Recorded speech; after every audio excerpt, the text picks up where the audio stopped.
Hello everyone, welcome back to Durbanites FPL Game Week 15 review, Game Week 16 preview. Let's start as usual with the table. No changes at the top, a new record now for RoboKlopp for the season, 4 weeks at the top consecutively, tying 4 weeks at the top with Fantasy FC as well, just not consecutive. Other boys making some moves, coming very close, but still more than 20 points away from the top. Good week for me as well, not too bad, not losing too much in spaces. Fantasy takes a drop, as does Winchester Silty, unfortunately, but the Gunners are moving up as you're into 7th place, so lots and lots of competition there. Looking at the second half of the table, Fatih FC having a good week and jumping up. Coconut Starin moving into challenge, sandwich between the two champions. Let's see if you can make a move out from there. For the rest, a lot of fight down at the bottom of the table as well. But look at the difference, guys. 512 and number 21 there for OP1 Evo and 901. So just about 400 points clear right at the top of the table. How did all of that happen? Let's have a look at the player selection, guys. These guys are now set in there. Erling Haaland still there with 85% of the uses as well. Anton Semenyo still holding at 60%, and Mickey van de Ven just crossing over that halfway line, 55%. Not sure if they will keep holding or if anyone else will jump in. Looking at the differentiators for the week, Bruno Fernandes, 18 points coming in the last game of the week and boosting RoboKlopp as well. Hugo Ekitike coming in with a great performance there, just one owner on each of those. Bruno Guimaraes again, third week in a row of returns, 3 owners there with him, and Robert Sanchez coming in with a good performance, 10 points for him as well. 4 owners with him. 6 guys actually it did well, coming up with Pedro Porro as well, so having a good clean sheet at Spurs as well and a good performance all round. And then Phil Foden, 8 managers bringing him in, so he's the most transferred in player based on his form. 8 managers had him, picked up double figures again this week, so well done to them. But let's move on and have a look at the hits and misses. Quite a few hits. Look at the Stonewalls coming in there. Suwad is in there. Didi is in there. Fatih, Azra, Hassan, Zak, Zai. Muhammad Amin is in there. And Ansu all picking up 20 plus points. But when you look at the queens of defense there, of course, you've got Hassan, you've got My Pai, Fatih is in there. Squish is always in there. And Umair is in there.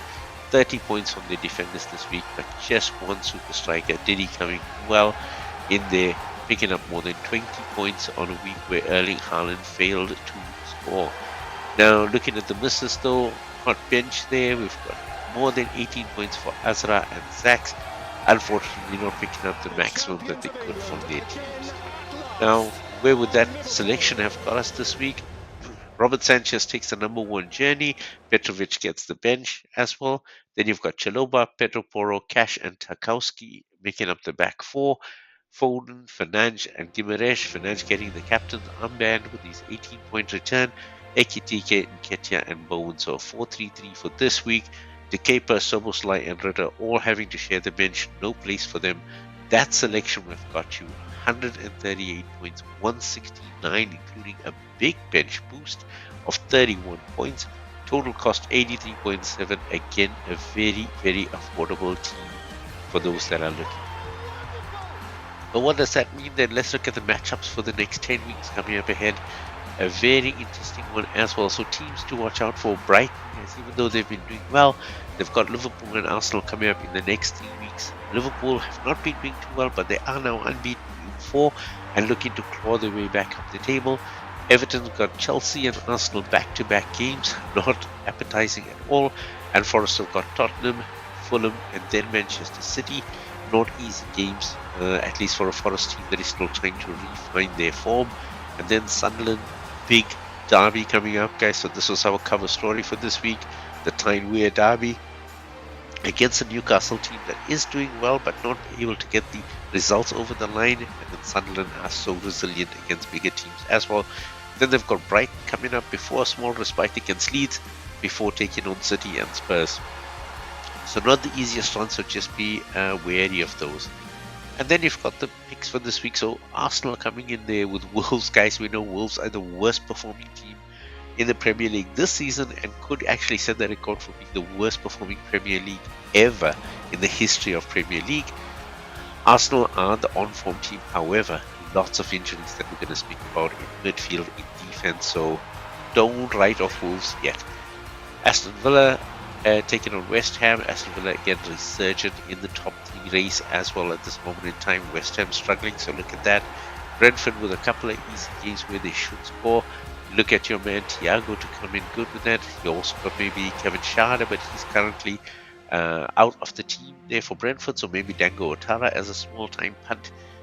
Looking at that, Fulham 3 green fixtures on paper. Can they pull it? Not entirely sure. You might want to look at Raúl Jiménez there. You might want to look at Harry Wilson, who's been scoring from midfield and 2 returns in 2 weeks. And maybe Joachim Anderson in the back there to try and solidify that defense. Then you've got Liverpool, who have games that should be winnable for the defending champion, but again, right, not too bad as well. They have players coming back from injury, so a tricky one. Then Spurs, then Wolves, then Leeds. City as well taking on Crystal Palace, but Crystal Palace have some injuries. Daniel Munoz is out, Ismail Assar is out, and will only rejoin after AFCON. And Mateta has a small knock, so might be an opportunity for Manchester City to really close that gap. And then West Ham next week before heading off to Forest and Sunderland. That's the picks for this week, guys. So let's look at what that means for the players. Lots of injury news. So Nick Pope seems to be still highly doubtful for Newcastle. So expect Aaron Ramsdale to start in the Tyne derby. Emi Martinez is doubtful, but he has played, so I think it's maybe just a knock more than anything. And Sells from Nottingham Forest is also doubtful. A lot of injuries there, as you can see. Chelsea, Everton as well as Robinson for Fulham, who's starting to get back into training. Frimpong's out for Liverpool, as is Conor Bradley, who is suspended. But there's the big story of the day, guys. Gabriel Calafiori out for Arsenal this week for sure. Mosquera is highly doubtful. Saliba is slightly doubtful. Timber is slightly doubtful.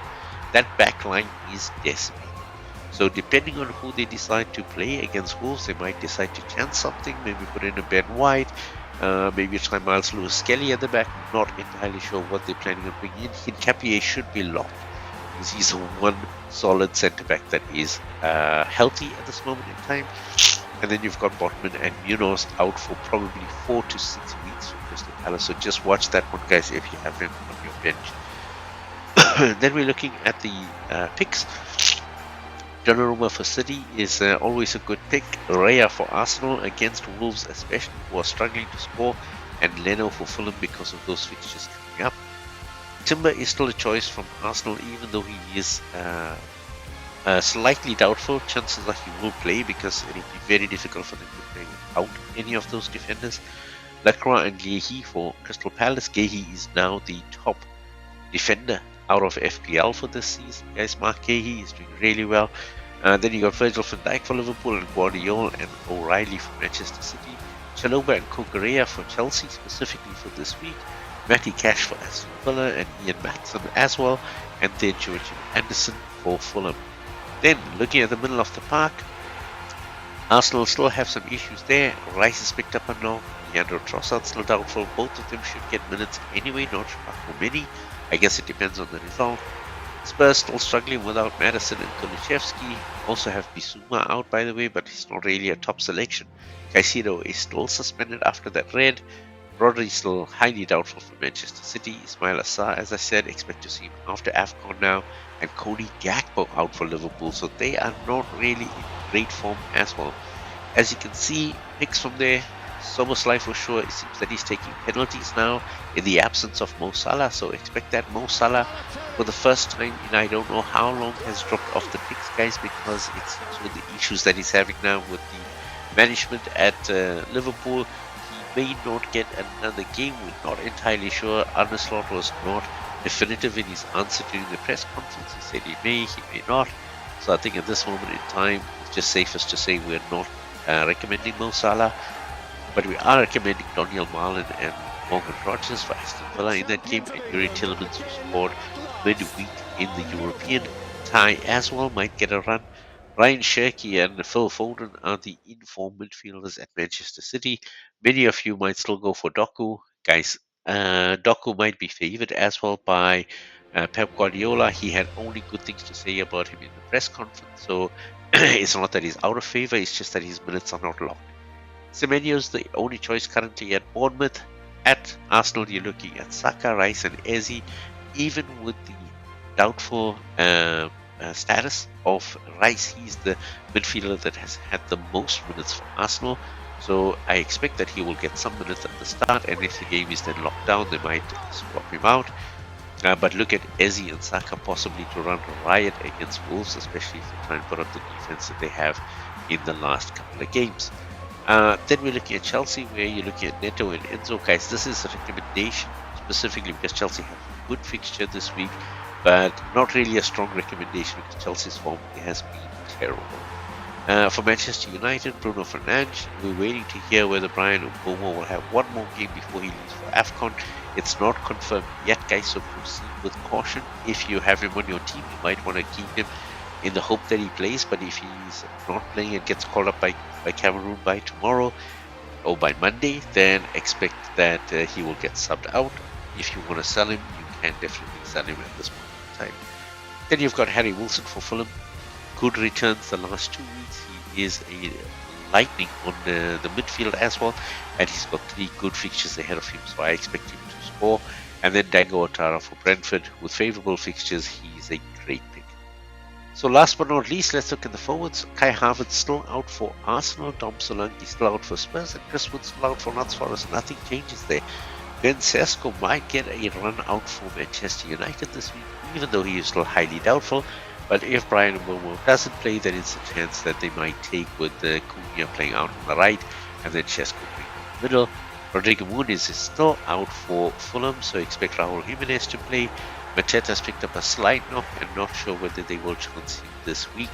And then Liam Delap, just back from injury, is now injured again, and so you will not see him on the Chelsea bench even. So guys, if you brought him in, unfortunately you're going to have to drop him out. And then Alexander Isak, it seems, has picked up another knock, unfortunately, after playing alongside Ugo Ekitike in the European tie midweek. It seems that has left him with a bit of an injury, and so he is a doubt to start, and not sure if he will get any minutes in the game against Wolves. It's not against Wolves, sorry, in the game against Brighton. I guess it depends on how the results go. So looking at the picks, Erling Haaland is still the man on form, even though he blanked last week. He's got a fixture against Crystal Palace this week to test him. Danny Welbeck is a bit talismanic this season for Brighton and Hove Albion. He still has what it takes, especially against a Liverpool defense that has been looking shaky. Even though they are undefeated, guys, they are not undefeated in terms of goals. So they have conceded goals during these 4 games as well. Raul Jimenez is a pick for Fulham as well if you need a forward as a budget forward with 3 good games, but the returns are not guaranteed. Ugo Ekitike showed that he can score last week, even in a difficult game, and even if Liverpool don't get the result. Igor Thiago's got fantastic form currently and great fixtures coming up. Walter Mada and Wissa, they are looking good, guys. I have to say, Walter Mada is super consistent. Wissa, again, training reports that come out say that he is on lightning form. He's decided not to go to AFCON, as you know, so he's a good pick. It is a derby match, so anything can happen. But again, just give you some advice that these might be good picks for you. Calling out Victor Gyökeres this week as well, going to Wolves. It is very possible that Arsenal will give him a run, guys.